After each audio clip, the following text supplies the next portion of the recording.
Hello അസ്സലാമലൈക്കും.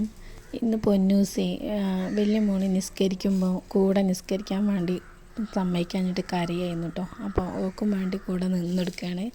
അപ്പോൾ അതാണ് വീഡിയോ കേട്ടോ. അപ്പോൾ എന്ന് നിസ്കരിക്കാൻ വേണ്ടി കരയും. അപ്പോൾ ഇന്നങ്ങനെ നിസ്കരിച്ചോട്ടെ കേട്ടോ. ഇതാണ് വീഡിയോ.